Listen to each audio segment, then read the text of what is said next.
The U.S. Secret Service has refused to name legal grounds for something Moscow is calling a de facto abduction.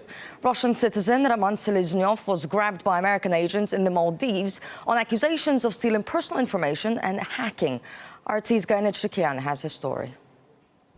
Roman Seleznyov's family vacation in the Maldives came to an abrupt end when the U.S. Secret Service captured him before whisking him off to a U.S. base in Guam.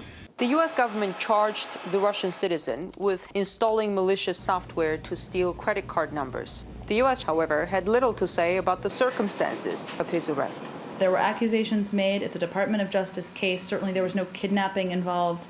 I'm not sure, maybe kidnapping is a bit too strong, but if someone is in the capital of the Maldives trying to get on a flight back to Russia, and somehow they're spirited away and they end up in Guam, charged with a crime, how is that not abduction?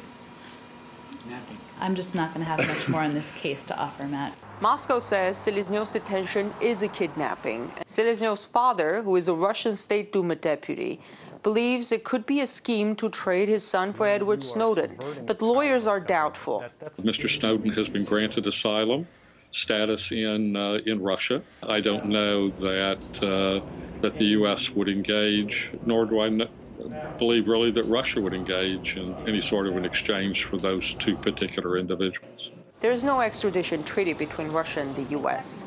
Alexei Tarasov's client, Konstantin Yerashenko, a Russian pilot, was captured in Liberia and sent to the U.S., where he was convicted of drug trafficking.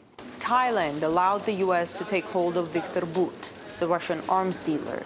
Practice of seizing Russian citizens abroad in third countries and then bringing them into the jurisdiction of the United States has become quite common. The U.S. has captured citizens of many countries with this kind of snap extradition.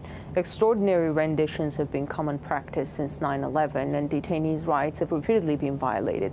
Roman Seleznyov was shipped to Guam, and although the island is in possession of the United States, the U.S. Constitution does not fully apply there, which raises more questions as to what rights Roman Seleznyov will have while he's there. In Washington, I'm Gayane Chichakyan, RT.